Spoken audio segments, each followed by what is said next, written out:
Hi, my name's Colin Milner and I'm the CEO of the International Council in Active Aging. And I'm thrilled to have you here with me today as I introduce you to the ICAA's model of active aging. There are 9 principles that we have around active aging. And today we're going to examine these principles and look at what they actually mean to you. Now, everyone watching this may be from a different organization, a different type of industry, or as an individual looking at things differently. And we ask you to think about it from your perspective. But as you go through the session today, ask yourself, what if I actually took some of this information and implemented it? What would it actually mean to my organization or me personally? So are you ready to start? Great, let's get going.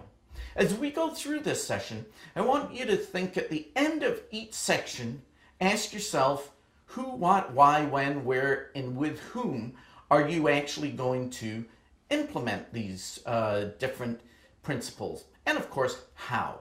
Those are the key elements. And then, once you've figured that out, ask yourself also, am I going to implement it today? What is the cost of action? If I'm not going to implement it today, what is the cost of inaction? And then if I'm going to implement it down the road, what is the cost of reaction? Because there is a cost associated with all of those. A lot of times we'll listen to information like this and we'll say, we'll get to it. Well, what is the long-term cost of inaction? So, are you ready? I am. Here we go. To start with, let me just frame this conversation. As we all know, population aging is one of the most incredible occurrences of our generation. It's also one of the major challenges that we're facing. Some have actually called it a perfect storm. But the reality is, today we are celebrating longer life. But with that comes many new challenges. And some of these challenges require a new model. So what is this 9 principles of active aging? These are the ones that we're going to break down for you today. But what is behind these? Once you actually start implementing these, it is extremely important to remember that you also want to break out of our thinking and bring in wellness throughout all of these principles, whether it is the physical, the emotional, the social, the environmental, or any other dimension of wellness. They play a key role in the delivery of the ICAA's 9 principles of active aging.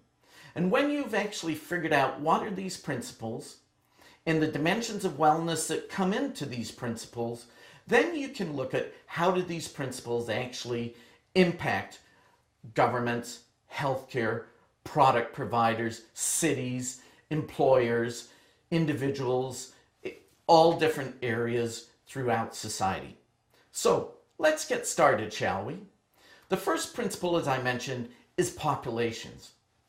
I'm not talking about population, but populations. The key to remember when we are dealing with the older population is one simple word, and that is diversity. Whether it is age, abilities, life experiences, cultures, income, urban, rural, sexual orientation, there are many diverse population segments. So my first question to you is, how are you addressing the diversity of the population?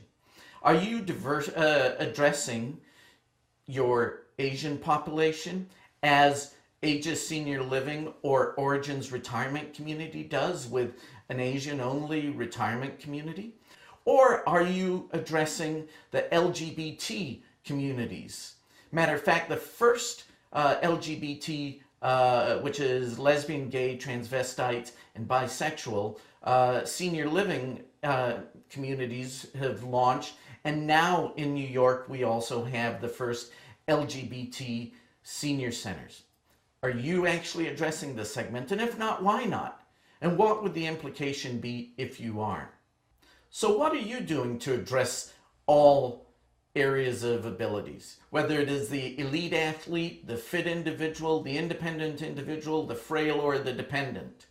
Who are you addressing? What type of organizations are you building to ensure that you can meet these groups' needs. But it's not just abilities or cultural differences. We also need to look at the reality, and that is that over the next 40 years, actually by the year 2050, the 2 million current individuals over the age of 90 will quadruple. What type of services will we actually offer for these individuals? Will they be similar to today's current older population, or will they lead a completely different lifestyle? I'm leaning on the side that they're going to be leading a very different lifestyle. How do we address people with multiple chronic health conditions? An example of this is the fact that diabetics, only 9.8% of them actually just have diabetes. We have a system that is not set up for addressing people with multiple chronic health conditions, whether at a healthcare level, a governmental level, or an industry level. So what do we need to do? How do we change this? But if we're talking about diversity in various populations, we cannot talk about this without addressing the younger population, because if we're not setting a foundation today for longevity for the young, what are we doing to ensure our future? So what are you doing to offer intergenerational programs around wellness and active aging to help a younger population remain healthy throughout their lifespan? Well, there's a lot of things that we need to do. So I'd like you to think about this. Ask yourself, as I mentioned, how are you going to do this? Who, what, when, where, and with who are you going to actually need to partner to implement all of this strategy to move forward to address the various populations? So with that said, remember to ask yourself, what is the cost of action, inaction, and reaction for addressing these various populations?